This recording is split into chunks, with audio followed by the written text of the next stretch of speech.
Hello, welcome to the show. I'm Sarah J. Cross and I'm here to support you on your journey to becoming a successful product business owner with tips, strategies and stories to guide you through the good times and the challenges of running a product-based business. Today we're talking to Sheri Vegas from Makeup Weapons. Sheri is one of Australia's most sought after beauty industry experts and was named in BuzzFeed's 2013 list of the coolest makeup artists to follow on Instagram. She has been placed on as one of the top 10 finalists for the last 5 years in the Makeup Artist of the Year category of the Australian Beauty Industry Awards. And she's the creator of Makeup Weapons, a range of luxury, vegan, cruelty-free and environmentally friendly makeup brushes and tools. Sheri has also worked at international fashion weeks in London, Sydney and Melbourne and was named Best Independent Business Thinker of the Year 2018, and Makeup Weapons was awarded Best Independent Beauty Brand 2018 in the Australian Makeup Industry Awards. Welcome, Sheri. Hi. Great to have you here on the show. So I'm really excited to talk with you today. You've got such an interesting story to share. So tell us a bit about your background as a makeup artist and how your business Makeup Weapons came about. I have been a makeup artist for over 10 years, and it was kind of just something that I've always loved and got into it. And Makeup Weapons came about because as a professional makeup artist, I've always used really high quality products, and I just couldn't find any like synthetic or vegan high quality makeup brushes on the market. So that's kind of what led me into starting out Makeup Weapons, was just that need in the market, because I knew if I was looking for it, other makeup artists and also makeup lovers would also be looking for it. So that's how the business of Makeup Weapons came about. You were seeking out something that was a vegan, cruelty-free product. I take it that a lot of makeup brushes are made from animal product. Yeah, a majority of the makeup brushes on the market are made from animal hair. And when I researched into the process, it's not a nice process at all. The animals are either killed for their fur or they are kept in cages for the majority of their lifespan in very just horrible conditions. And personally, that's something that I want to be a part of.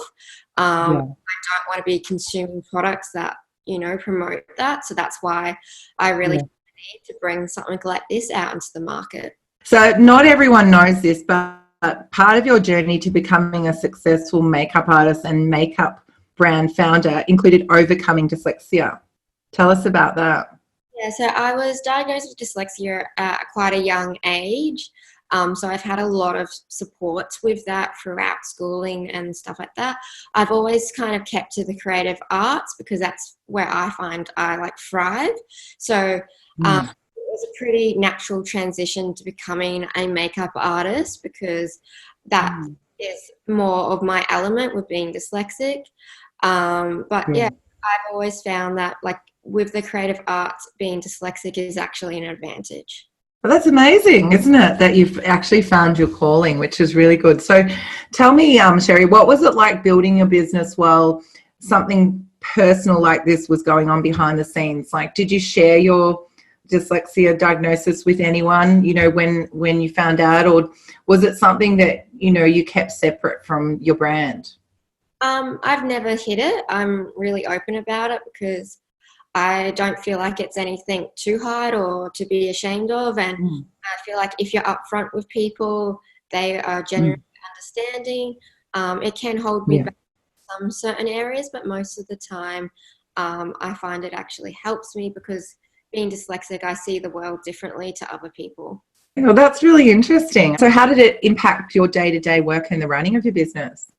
I find the most impact with being dyslexic and having a business is more of the behind the scenes, the back and forth emailing, just because I'm not always going to pick up when I use the wrong there, and there, and sort of grammar and that sort of thing. But I do find, having a good team that can help take over and do those roles for me while I focus more on building the brand and creating Makeup Weapons. Yeah, I love the name Makeup Weapons. It's amazing. I really love that.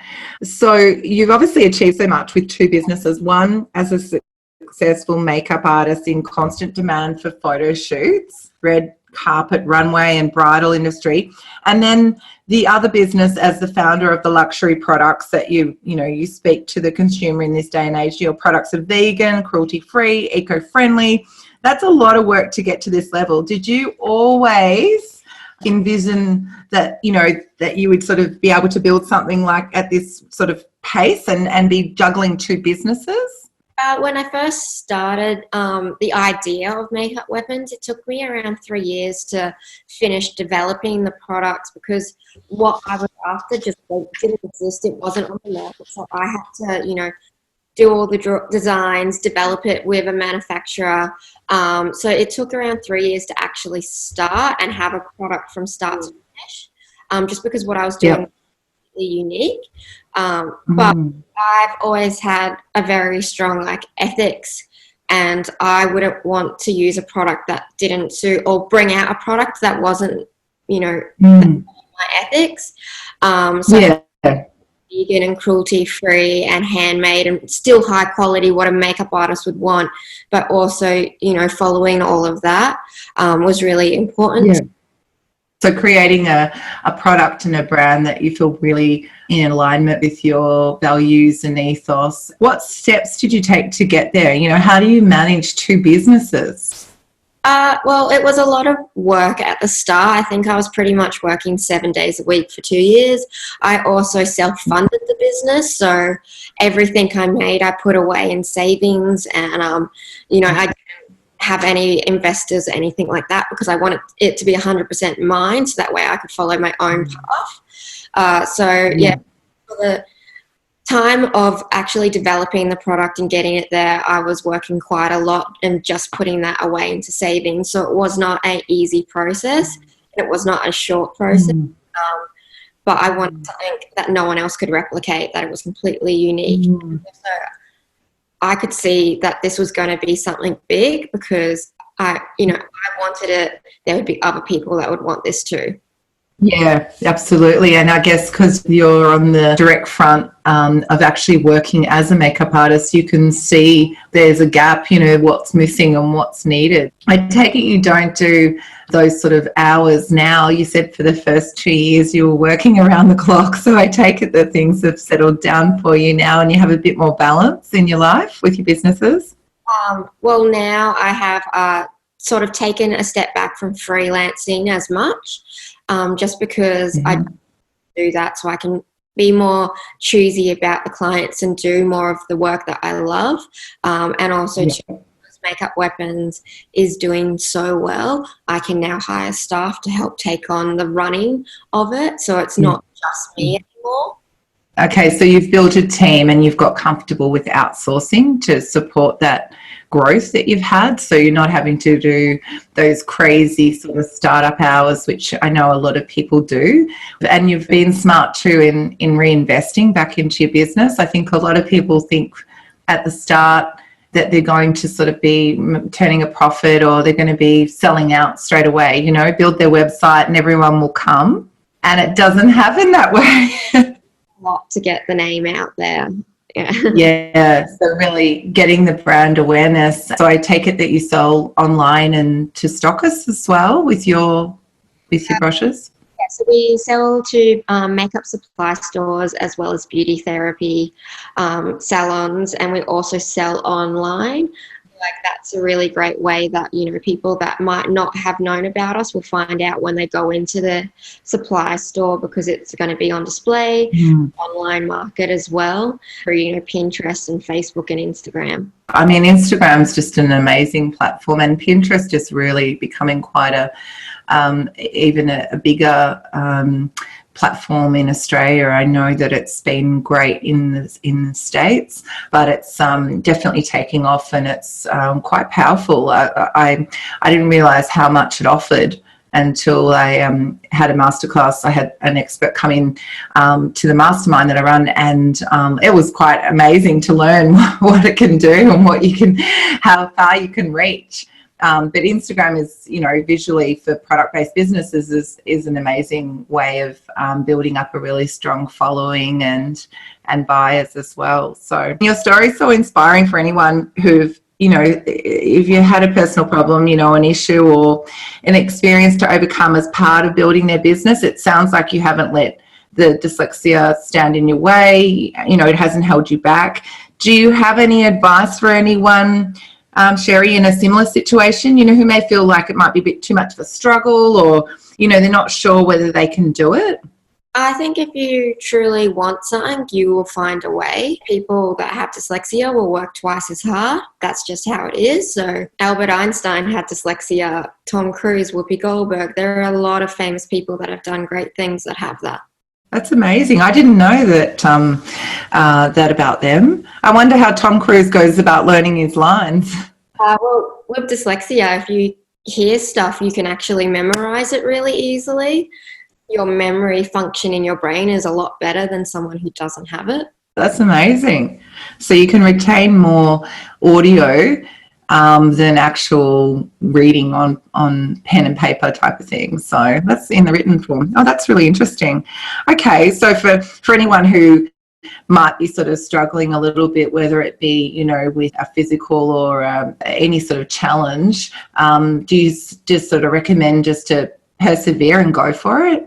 Yeah, I think also to have a plan. Don't just think you can win it and it's going to work out. Yeah, yeah. I had a really strong plan going into it. Do some business research. Everyone can have a great idea, but if you don't have that strong business background, it's not going to go anywhere. Yeah, and I think it's important to have that support network around you too, so that you don't feel isolated, especially when you're learning so much in the early stages. I've been in business for 20 years, and I mean, every day I learn something new and I don't know everything. There's always ups and downs, isn't there? There's always challenges that can happen, and it's about how you manage them best and how you persist and how resilient you become. I always say to my kids, there's always a solution to any problem. So I always like to sort of break it down that there's always choices that you can make for big decisions. And I think it's important to have a support network around you of people who are like-minded to you. I think that's really important, to build a community of people, not just family and friends that kind of always want to share with you, or maybe that don't fully understand what it's like to have the life of a business owner. It's sometimes, do you find that?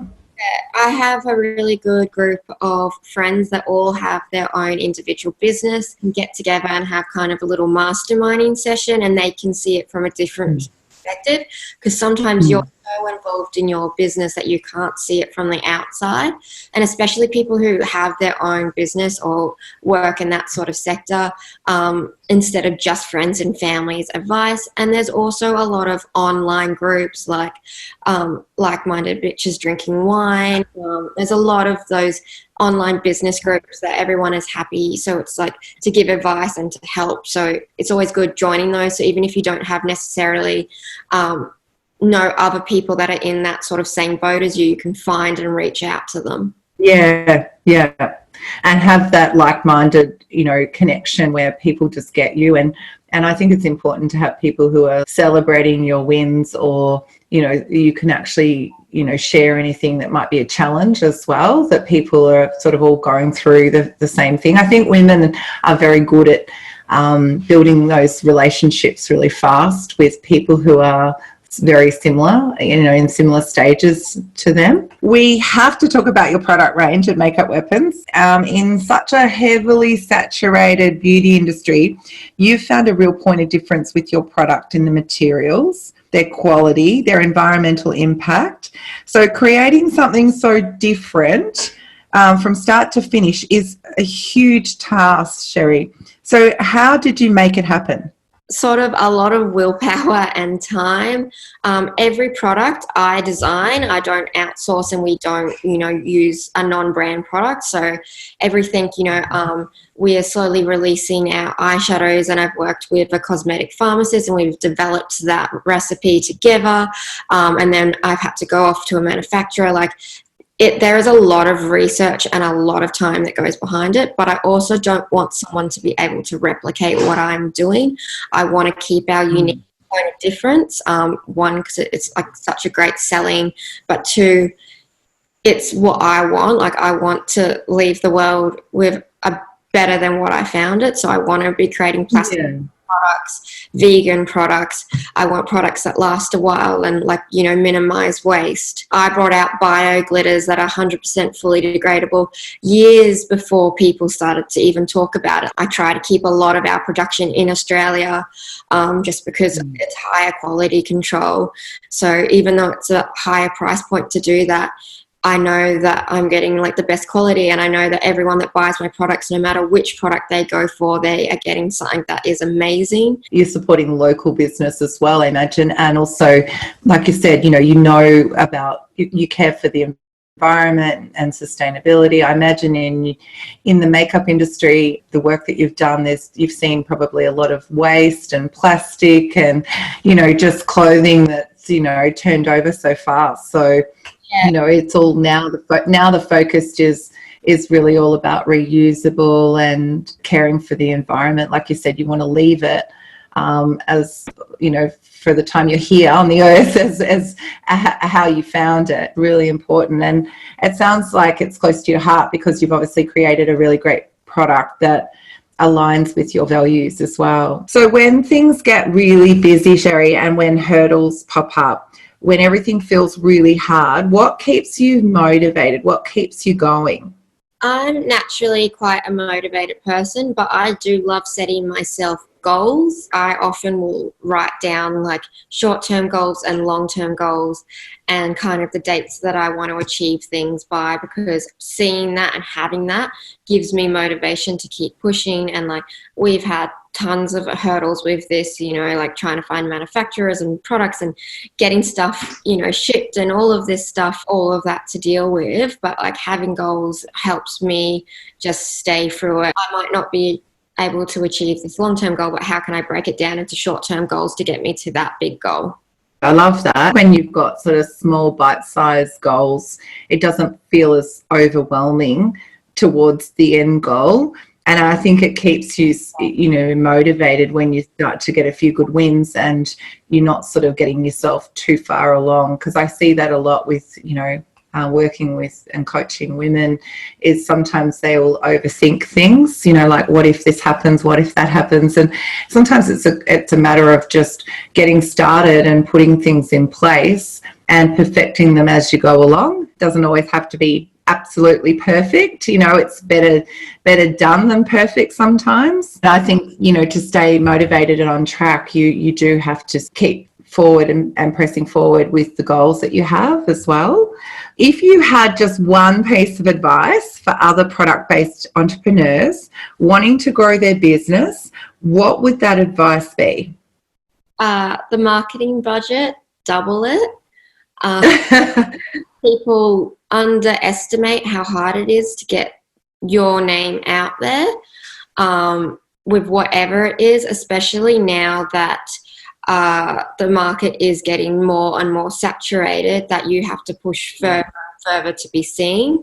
So I really feel like marketing is such a massive deal. You might have the best product in the world, but if no one knows about it, no one cares. Yes. To get that word out there, you need to be working with influencers, you need to be working on Facebook ads, Instagram ads, SEOing, like doing interviews. Like, there's so much with that to just get the name out there, let alone to get that person to see that and go follow through to buying the product.